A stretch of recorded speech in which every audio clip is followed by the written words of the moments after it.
Então veio Simão Pedro. Ele entrou no sepulcro e viu um manto de linho lá. E o lenço, que esteve sobre sua cabeça, não junto ao manto de linho, mas enrolado em um lugar à parte.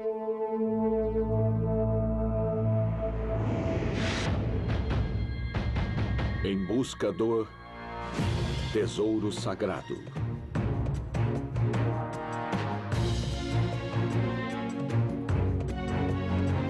Religião, ciência, tradição, teologia,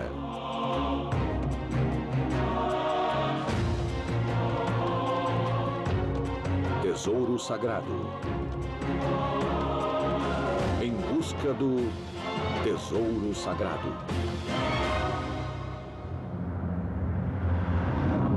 Em busca do tesouro sagrado.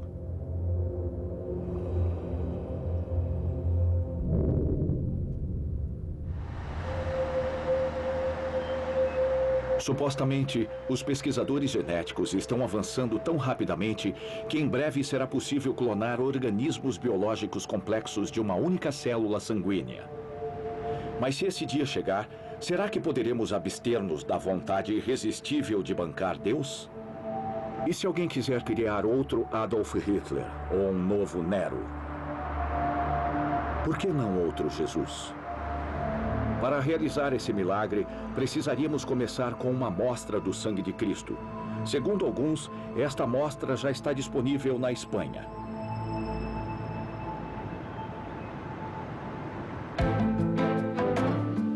Viajando rumo norte pelas estradas da Espanha, você não pode deixar de notar a característica distinta do país. Uma combinação de influências romana e árabe, um tributo à sua herança. A arquitetura e a decoração espanholas são derivadas de diferentes estilos, misturados tão bem que fica difícil distingui-los. Conquistada pelos árabes em 711, a Espanha permaneceu um país muçulmano por 3 séculos. Os visigodos cristãos que tinham ocupado o país antes disso fugiram para o norte, quando o Islã tomou conta do país. Mas de onde os visigodos tinham vindo? Os godos, inicialmente, eram godos ocidentais. Os godos foram tribos do Império Germânico, que deixaram a Escandinávia e se estabeleceram às margens do Danúbio ao leste. Isso, então, os colocou em contato durante várias décadas, durante talvez até séculos, com a civilização romana. Então, por exemplo, os godos e os visigodos foram convertidos ao cristianismo. Então, depois de terem vivido na periferia por tanto tempo, servindo Roma de fora das suas fronteiras, impedindo que outras tribos germânicas a atacassem, os visigodos acabaram entrando no império. Eles dividiram o Império Ocidental. Os ostrogodos, então, se fixaram na Itália e os visigodos se estabeleceram na Península Ibérica, no que era então conhecida como Espanha, e agora é a Espanha. Então, das Astúrias ao norte, os visigodos cristãos retomaram o controle da Espanha. Ela não havia se tornado um país cristão até 1492, o ano que Cristóvão Colombo partiu em busca do Novo Mundo. Mais ao norte, as estradas da Espanha levam-me a áreas que permaneceram cristãs quando o Império Romano decaiu, onde as pessoas resistiram aos muçulmanos. A estrada é decorada com igrejas e abadias, todo o caminho até Oviedo. Parte da Espanha, no Principado das Astúrias. Fundada no século VIII em uma colina que era chamada de Ovetum, a capital tem agora uma população de cerca de 220 mil habitantes. Se olharmos para uma grande praça no centro da cidade, está a Catedral de San Salvador.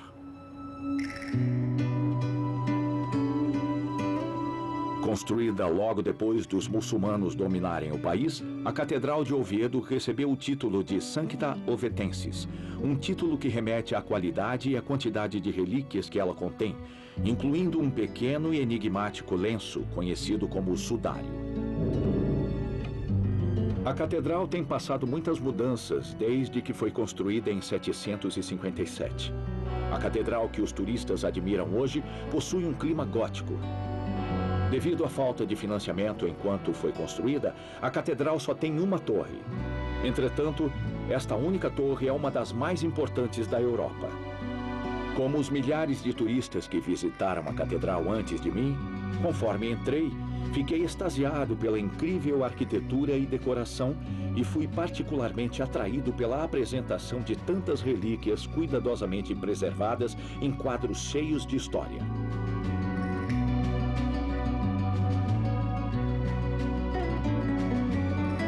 Se você descer ao porão até a Câmara Santa, você vai encontrar o objetivo da minha visita, o lenço misterioso conhecido como o Sudário de Oviedo.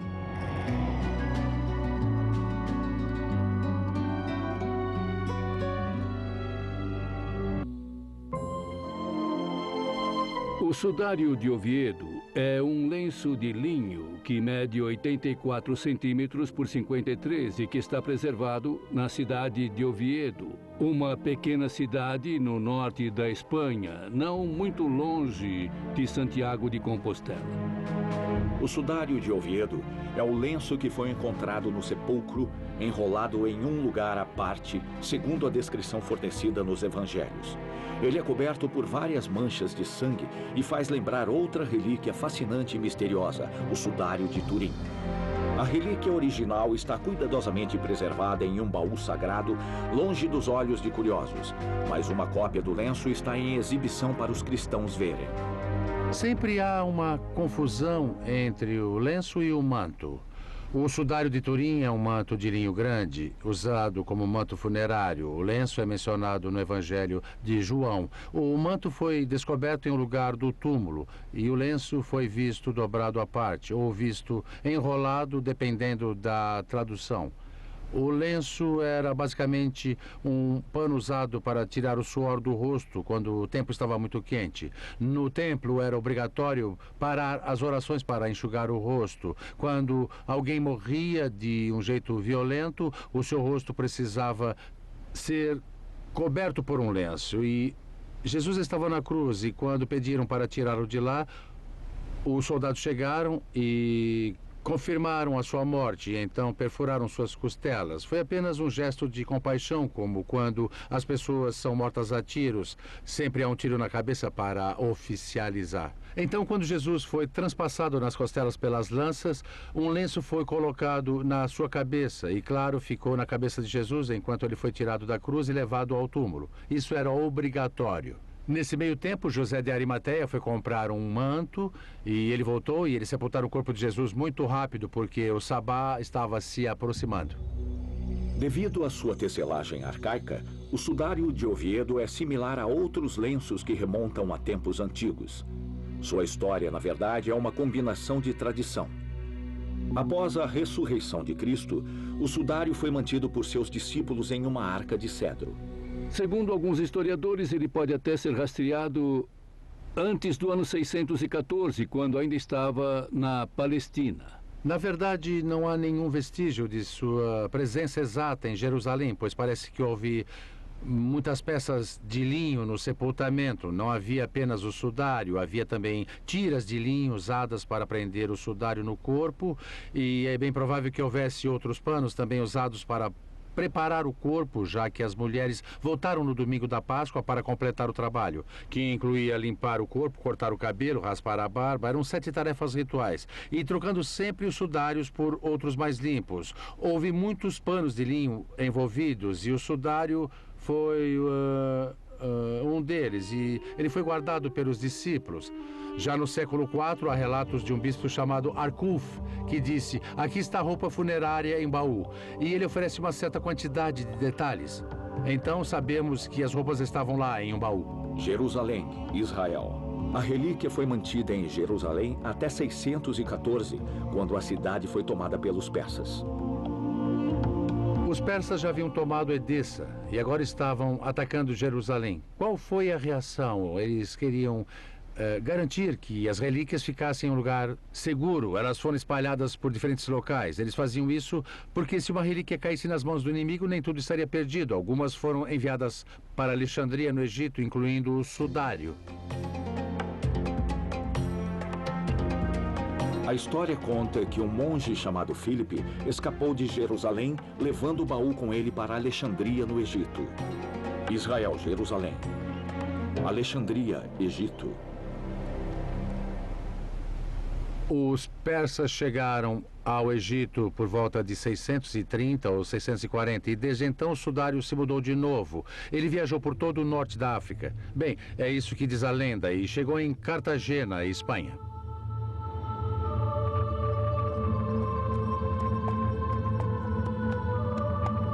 Em Cartagena, o baú foi recebido por São Fulgêncio, bispo de Écija. Desde então, temos alguns fatos históricos para considerarmos. Ele chegou em Cartagena cerca de 640 e foi recebido pelo bispo São Fulgêncio. Então, ele foi mantido no sul da Espanha. Pouco antes de 718, um novo baú de carvalho foi construído para substituir o original, que tinha se tornado frágil. Este novo baú deve ter sido feito para que o sudário fosse levado ao norte da Espanha.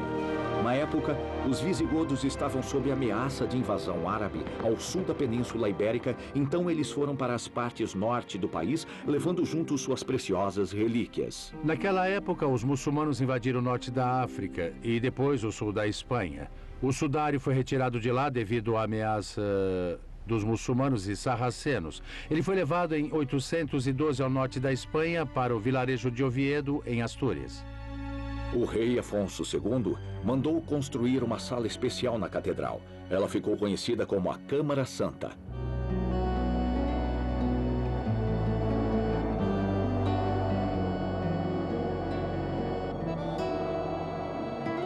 Foi quando Oviedo se tornou uma importante parada para os peregrinos que se dirigiam à cidade santa de Santiago de Compostela. Ele era reconhecido como o sudário de Jesus Cristo. A capela foi construída, a basílica foi construída também, e já havia peregrinação a Santiago de Compostela, e Oviedo estava no caminho, e os peregrinos iam ver o sudário. Em 14 de março de 1100, o rei Afonso VI abriu o relicário e elaborou um inventário do conteúdo. Este documento ainda existe hoje e oficialmente confirma a presença do sudário em Oviedo. Atualmente, o sudário é considerado a relíquia mais importante mantida na Espanha. Alguns especialistas acreditam que ele possa um dia ajudar na confirmação da autenticidade do famoso sudário de Turim, talvez até revelar detalhes desconhecidos sobre o próprio Jesus Cristo.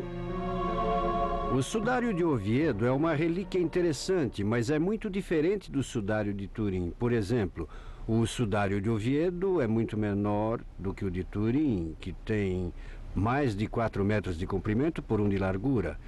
No sudário de Oviedo há muito vestígio de sangue, mas nenhuma imagem. As duas relíquias, o sudário de Oviedo e o de Turim, podem um dia nos ajudar a conhecer melhor quem foi Cristo. Historicamente falando, Jesus de Nazaré é um enigma. Desde o início, as autoridades romanas não tinham registros oficiais relativos a Jesus, mas isso não é surpreendente dada a situação política da época. Você tem que lembrar que Roma era a capital do mundo, como os Estados Unidos são hoje. A cultura vinha do Império Romano, a riqueza vinha do Império Romano e a intelectualidade vinha do Império Romano. Não só de Roma, mas de todo o Império. E os romanos nunca foram felizes com o fato da Palestina ou Judéia resistir a eles. Então, por razões econômicas obscuras, os romanos se adiantaram e disseram: é melhor a Judéia nos obedecer ou vamos derrubá-la.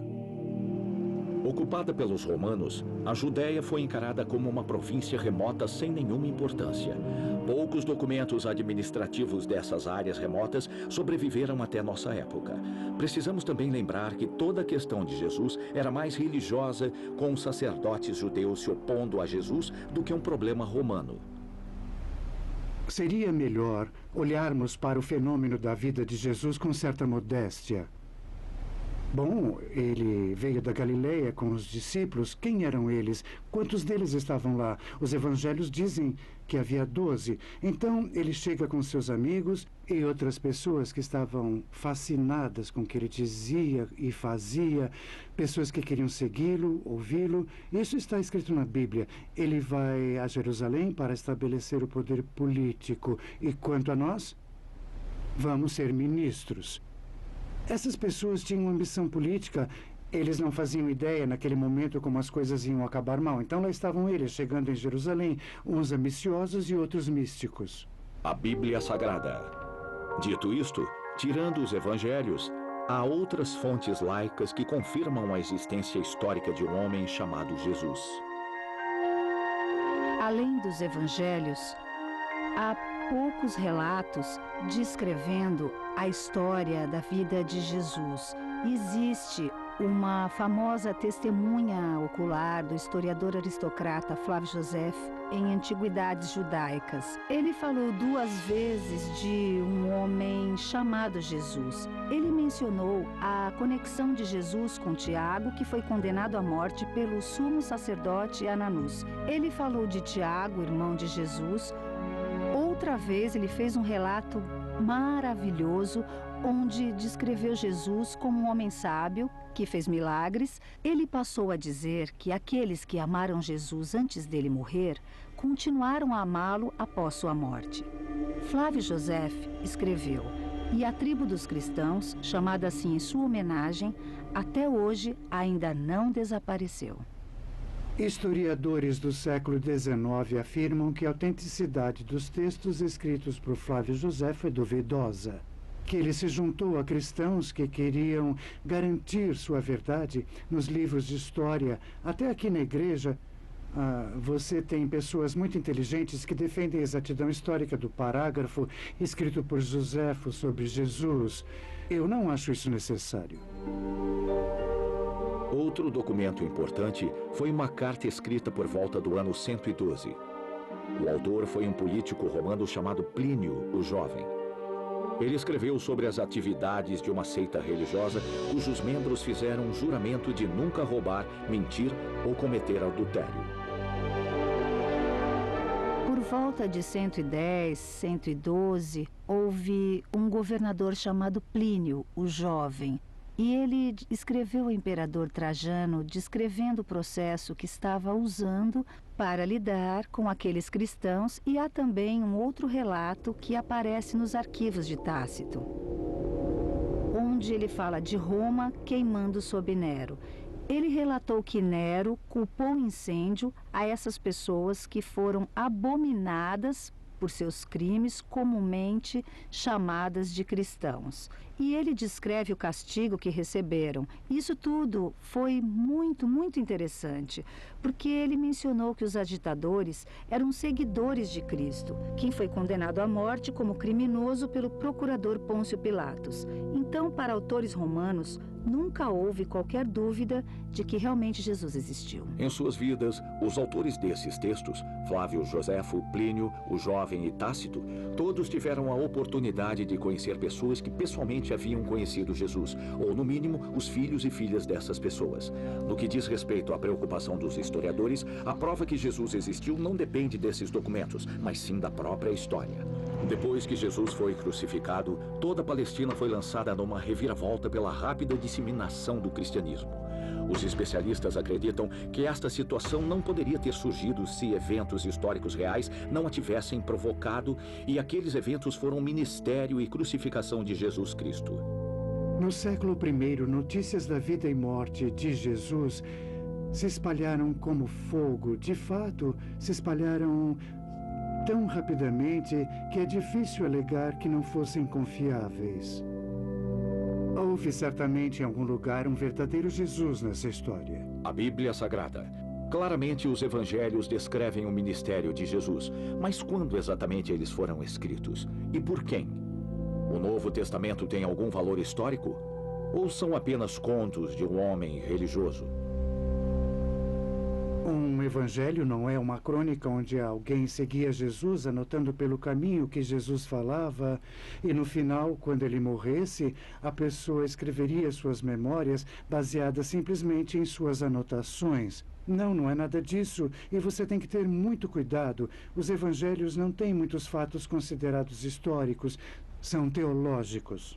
Então, quando as pessoas dizem que são históricos, elas estão confusas. Não eram históricos mesmo, eram teológicos. O que significa que foram feitos para dizer algo. As pessoas, escolas bíblicas já estavam ali havia um século. As pessoas gostam de estudar as diferentes camadas escondidas nos evangelhos, como as camadas de um bolo, morango, chantilly, os dedos da cozinheira, etc. Então, quando alguém diz que acredita nos evangelhos e que são verdadeiros, as teorias podem mudar com o tempo, mas a teoria básica é que as comunidades estavam expressando sua fé quando escreveram as escrituras.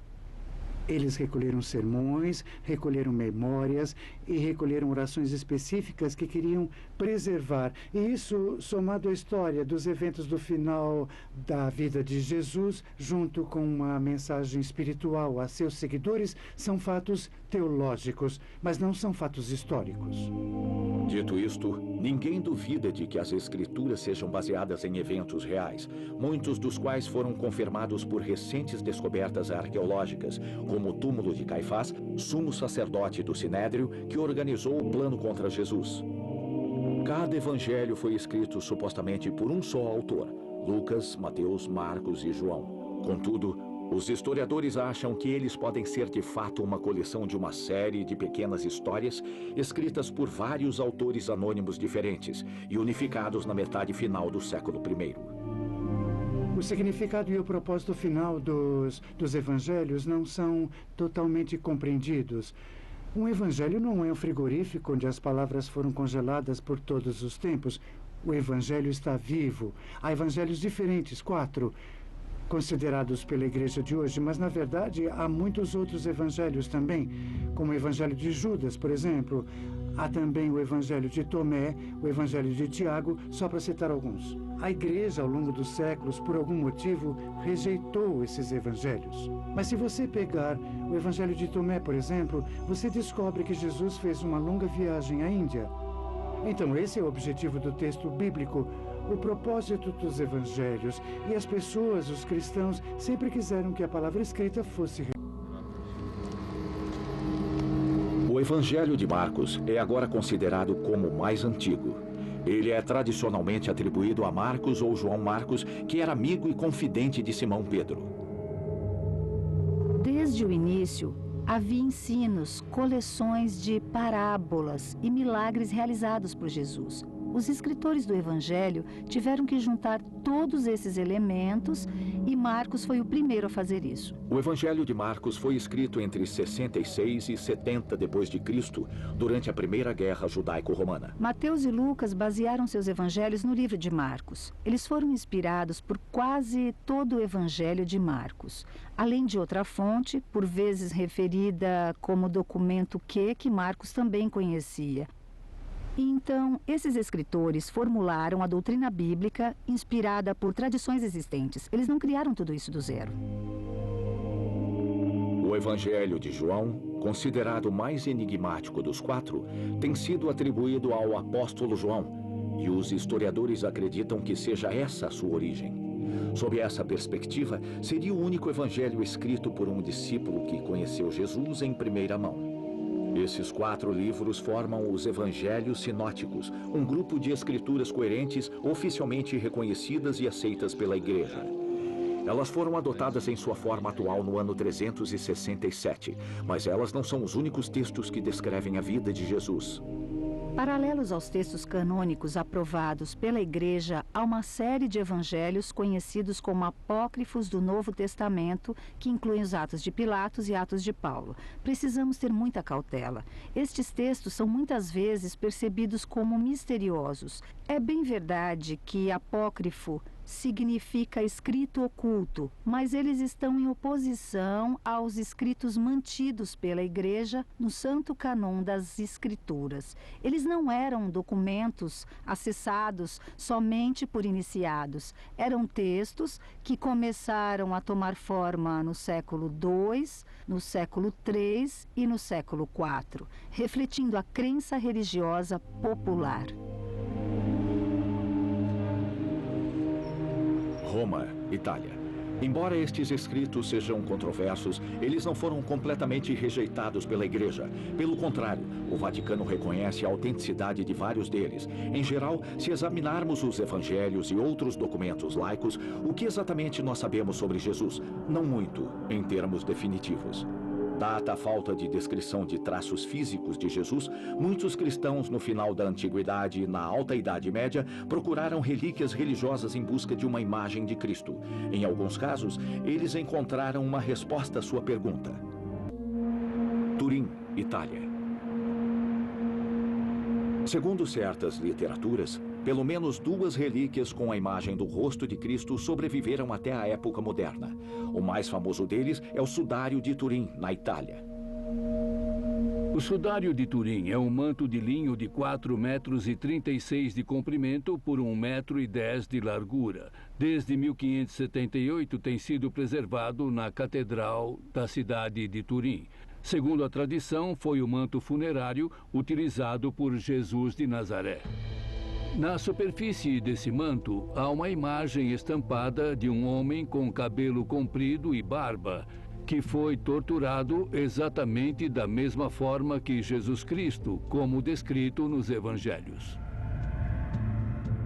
A outra relíquia com a imagem de Cristo é muito mais misteriosa e desconhecida. A relíquia é conhecida como o Véu de Verônica, ou simplesmente o Verônica. Segundo a tradição cristã, Jesus caiu 3 vezes quando andou no caminho para o Gólgota. Após sua primeira queda, uma mulher chamada Berenice usou seu véu para enxugar o rosto dele, que estava coberto de sangue e suor. O resultado foi que a face de Cristo foi milagrosamente impressa no pano. Ele deveria ter sido chamado O Berenice e não O Verônica. O rosto do manto de Verônica em Roma é naturalmente uma grandiosa obra de arte. Sabemos que trata-se de uma pintura, mas essa imagem é muito similar se compararmos diretamente com o rosto do Sudário de Turim, pois é possível sobrepor as 2 imagens e, como os ícones antigos no Sinai e outras imagens antigas de Cristo, há muitos pontos de concordância entre essas 2 imagens. Na verdade, o nome Verônica foi introduzido ao longo do tempo. É derivado das palavras vera e icon, que significa imagem verídica. Temos uma descrição do Monsenhor Duval, de mais de 100 anos, que pôde observar o véu de Verônica de perto. Ele observou que apenas pontos pretos são visíveis, e isso foi confirmado pelo Monsenhor Hubert, de quem eu mesma ouvi isso há quase 30 anos em uma palestra. Não sobrou mais nada além de um pano velho e umas manchas.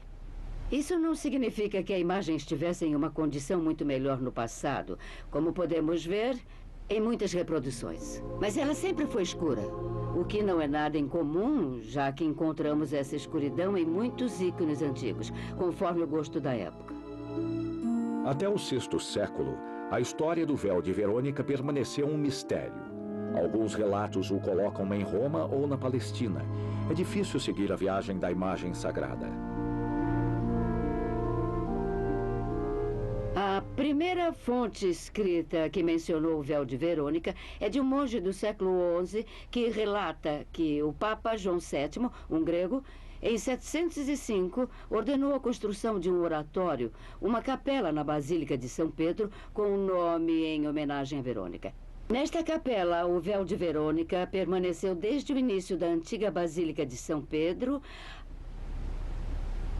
até a construção da nova. Quando a imagem santa foi transferida para um dos 4 pilares principais da grande cúpula, o chamado Pilar de Verônica. Em 1608, a velha Basílica de São Pedro foi demolida e uma nova basílica foi construída em seu lugar. O inventário das relíquias elaborado na época mencionava o véu de Verônica. O livro de registros o descreve como um véu com a imagem do rosto de Cristo. Para os peregrinos, o véu de Verônica foi a atração principal e até se tornou o símbolo da peregrinação a Roma. O túmulo de São Pedro não era visível naquela época, não era acessível, mas eles podiam ver algo mais importante que Pedro: o rosto de Cristo no véu de Verônica. O véu de Verônica se tornou o símbolo da peregrinação e todos que viajavam a Roma levavam de lembrança uma medalha com a representação do véu e a fixavam na roupa ou no pescoço, de modo que pudessem afirmar terem visto a luz verdadeira, a face sagrada de Cristo, que os outros só podiam ver nos céus. Sabemos que durante o século XVII, quando a Basílica de São Pedro foi reconstruída, várias cópias do Verônica foram produzidas. Alega-se que o original está sendo preservado em um esconderijo secreto dentro do pilar de Santa Verônica, um dos 4 pilares que apoiam a cúpula da Basílica. Ao contrário do véu de Verônica, o sudário de Oviedo tem sido estudado extensivamente. O sudário de Oviedo é feito de um tecido muito antigo, dando-lhe uma aparência semelhante à de outros panos da antiguidade. O sudário tem 60 manchas de sangue que formam um padrão simétrico. Provavelmente o padrão foi criado ao se dobrar o sudário, assim como crianças na escola formam padrões dobrando folhas de papel com tinta. Aparentemente, o sudário foi dobrado em 2, quando foi colocado sobre o rosto de um homem. Nós descobrimos como tinha sido dobrado. Você pode ver por si no livro. Pensamos que ele foi colocado sobre o rosto de Jesus 3 vezes. A primeira vez foi provavelmente antes mesmo dele ter descido da cruz. Porque, segundo a tradição judaica, o rosto de uma pessoa tinha que ser coberto sempre que estava sangrando ou desfigurado. Pode ser um dos primeiros atos de demonstração de respeito a Jesus. O sabá estava para começar. Às 7h03 da tarde, não há dúvida, sabemos a data, sabemos a hora em que o sol se pôs naquele dia. O sabá começou meia hora depois do sol se pôr, quando as 3 maiores estrelas apareceram no céu. E o templo soou as trombetas para anunciar a sua chegada. Agora é sabá. Então eles correram. Ele morreu por volta de 3 da tarde. O sudário foi colocado no seu rosto lá pelas 4. Então houve o tempo para irem comprar o manto e carregarem o corpo ao túmulo. Então já devia ser quase 7 horas a essa altura. Significa que o sudário ficou tempo bastante para ficar ensopado de manchas de sangue. Havia manchas da coroa de espinhos. Mas lembre-se, eu disse que Jesus estava sofrendo de estresse pulmonar. Ele tinha muito fluido pulmonar em seus pulmões, impedindo-o de respirar. Quando ele morreu, este líquido escorreu da sua boca e do nariz, já que sua língua teria ficado inchada e teria causado uma obstrução. O extraordinário é que eles tentaram 3 vezes fazer o sangue parar de escorrer de seu nariz. Deve ter havido uma enorme quantidade de sangue saindo do seu nariz. Porque normalmente quando se aperta as narinas, o sangue para de fluir. Quando uma pessoa tem um sangramento no nariz e os tentáculos das narinas ficam expostos ao ar, eles tendem a secar rapidamente, deixando uma marca sobre o tecido usado para parar o fluxo. O sudário tem 3 marcas separadas, mostrando que seu nariz sangrou 3 vezes e cada vez foi feito um esforço para parar o sangramento. Quando a pessoa crucificada começa a sufocar, os executores sabem que o fluido pulmonar está vazando para os pulmões. O lenço tem vestígios de sangue da coroa de espinhos e está cheio de outras manchas de sangue. Toda vez que o corpo foi movido, novas manchas foram formadas no pano. Ele tem diferentes rodadas de manchas de sangue sobrepostas, cada uma com certa quantidade de tempo para secar antes da próxima. Sabemos que tem uma parte de sangue e 6 partes de líquido de edema pulmonar dos pulmões. Obviamente não há nada além de manchas nele, mas ele sempre foi reconhecido como o sudário de Cristo que foi colocado em sua cabeça. O que é extraordinário é que, com sistemas muito complicados, posso mostrar como isso funciona usando livros, com a cabeça de cristal e condutores internos correspondentes ao sistema da circulação sanguínea. Eu consigo mostrar como o sangue teria fluído, dependendo das posições diferentes da cabeça. Um pouco do sangue deve ter escorrido mesmo antes de Jesus morrer. Então ele deve ter sido tirado da cruz assim que morreu. E temos então o sangue derramado após a sua morte. As características desses fluxos de sangue não são as mesmas. Quanto às características do próprio sangue, um pesquisador da Escola de Medicina de Madrid estabeleceu com certeza que o sangue no sudário é do tipo AB, igual às amostras de sangue retiradas do sudário de Turim. Outras análises científicas desse objeto foram realizadas mais recentemente. O tipo de sangue foi determinado, é tipo AB. E eu acho que é interessante notar que esse é o mesmo tipo de sangue encontrado no sudário de Turim e em outra relíquia religiosa que se encontra perto de Paris, em Argenteuil, a famosa Santa Túnica. Outro estudo, desta vez examinando a forma das manchas e sua posição no lenço, revelou traços semitas no homem cujo rosto entrou em contato com o sudário. Devido a isso, os pesquisadores tentaram sobrepor as manchas no lenço com as do rosto do homem no manto de Turim. Ele tem sido estudado especialmente nesta última década e a busca continua, particularmente por um grupo de cientistas da Universidade de Turim, a qual eu pertenço. Estão estudando para tentar usar modernas técnicas de computação, em particular as características geométricas dos traços de sangue presentes no sudário de Turim e dos traços de sangue presentes no sudário de Oviedo, para tentar entender se eles são comparáveis. É um trabalho muito complexo porque devem ser considerados os movimentos dinâmicos de um e de outro. O resultado foi gente, com o corpo na posição vertical. As manchas permitem aos pesquisadores definir a morfologia do rosto. O tamanho da cabeça e a morfologia do lenço e do sudário de Turim combinam e eles reposicionaram o manto sobrepondo-o ao lenço e perceberam que as manchas do lenço de Oviedo, emparelhadas com as do manto de Turim, são muito parecidas. Então, cientificamente falando, podemos afirmar, sem dúvida, que esse lenço foi colocado na cabeça do mesmo corpo que o manto de Turim envolveu. Não só as manchas no lenço e no manto se alinham perfeitamente, mas os traços do homem no lenço correspondem perfeitamente com os traços do homem no manto.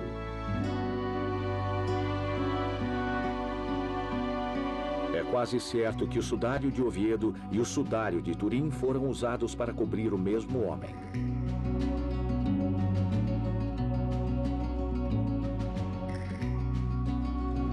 Os pesquisadores também receberam permissão para tirar amostras de poeira e pólen da superfície do sudário. Entre os resíduos de plantas, muitos foram identificados como árvores que tinham a sua origem na Palestina: quercus, a pistácia palestina e tamarix. A primeira correspondência começou bem antes em outro estudo de Max Frey, que tinha analisado os pólens dos sudários. Ele analisou os pólens do sudário de Oviedo e descobriu que os pólens correspondem exatamente à viagem histórica do sudário pelo norte da África. E ele descobriu 2 pólens que eram típicos da Palestina na superfície do sudário de Turim: a pólen de halófitas e pólen de xerófilas, ou seja, o pólen de plantas salgadas que só crescem no Vale do Jordão ou às margens do Mar Morto. Eram plantas cultivadas em solos desérticos, plantas que não crescem em qualquer outro lugar do mundo. Elas foram encontradas no sudário de Turim, o que prova que ele se originou no Oriente Médio como o tecido que foi feito. Os mesmos pólens podem ser vistos no sudário de Oviedo. Há uma identificação dessas 2 relíquias. O tecido do lenço é muito antigo e é igual ao tecido do manto de Turim. Como podemos explicar estas semelhanças extraordinárias entre o sudário de Turim e de Oviedo? Que explicação pode haver para as muitas formas dessas 2 relíquias se combinarem? Como poderia ser isso se por acaso essas 2 relíquias não fossem autênticas? Logo que o resultado foi conhecido, os críticos questionaram os testes de carbono 14. Isso causou muitas perguntas e muitas questões foram levantadas de fato. Os cientistas se viram em oposição à atitude dos laboratórios que não reagiram de forma profissional. O diretor do laboratório de Oxford recebeu 1 milhão de libras para mostrar que o sudário era falso. Algumas coisas foram surpreendentes, a falha na comunicação das medidas. Os testes utilizados para verificar se as análises foram corretas não foram os testes usados normalmente. Os testes foram abandonados porque não estavam corretos e os parâmetros dos testes foram alterados. No simpósio de Paris, em 1989, tentaram esclarecer a situação para entender o que tinha acontecido com os testes de datação de carbono. As pessoas ficaram muito chateadas porque foi o anúncio de que os testes foram conduzidos cegamente. Eles pegaram uma amostra, colocaram em um tubo de ensaio, deram um número e não havia nenhuma explicação ao que aquilo correspondia, dando a data cegamente. E no corredor, na sacristia de Turim, tudo o que ouvíamos foi: número 1 é uma amostra da Núbia, número 2 é uma amostra disso ou daquilo, número 3 é uma amostra do sudário de Turim. Então, no final, a análise não foi feita às cegas. E as pessoas disseram: ei, vocês mentiram para nós, por que não falar a verdade? Olha, nunca fizemos análise cegamente, nós só dissemos isso para dar aos nossos testes mais credibilidade. E essa é a pura verdade. Por que eles fizeram análises às cegas? Porque um item arqueológico pode ter sido preservado em um ambiente úmido ou no solo e pode ter entrado em contato com poluentes, especialmente um pano, e então seria necessário remover os poluentes, pois poderiam falsificar as datas. Também podiam haver micro-organismos como fungos e leveduras que se ligam ao tecido, fazendo parecer mais jovem do que ele era.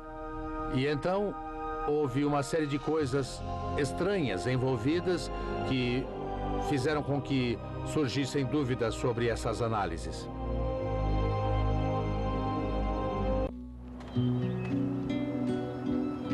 A presença de sangue em algumas das relíquias da Paixão de Cristo, tal como o sudário de Oviedo ou sudário de Turim, levou vários autores a especularem sobre a ideia de clonar Jesus Cristo. Nós podemos realmente trazer Jesus de Nazaré de volta à vida usando amostras de sangue fragmentadas? Se aquilo for de fato o seu sangue. A perspectiva é tanto animadora como perturbadora. Imagine por um momento, se quiser, como seria se pudéssemos produzir uma cópia genuína de Jesus, idêntico em todos os sentidos, fisicamente e mentalmente. O que ele pensaria de nós? Há uma boa chance de que ele ficaria decepcionado, desapontado por um mundo que está constantemente em guerra, onde as pessoas ainda estão prontas para explodir o planeta por alguns barris de óleo ou controle de um pedaço de terra. Decepcionado com a injusta distribuição da riqueza no mundo e especialmente decepcionado pelas sociedades que estão mais preocupadas com o preço da gasolina do que com as dezenas de milhares de crianças morrendo de desnutrição a cada dia. Acho que isso abre a nossa mente para dizer: nós não sabemos de tudo. Ainda temos muito a aprender. Devemos procurar pistas sobre a vida, sobre a importância de aprender a amar, mesmo sofrendo, pessoalmente sendo rejeitado. O valor do silêncio. O homem do sudário é um homem sossegado e em paz. O real valor de podermos parar e assumir a realidade e a responsabilidade por nossos irmãos e irmãs. Fazer isso através do sofrimento, como muitas pessoas fazem. As maiores pessoas são aquelas que servem aos outros apesar de seu sofrimento. Nas grandes histórias de amor, você não tem que sofrer muito para conquistar o grande amor. Existe alguma maneira de clonarmos o pensamento do Filho de Deus depois de já o termos crucificado? Parece que 2000 anos não foi tempo suficiente para compreendermos a sua mensagem de amor e compaixão.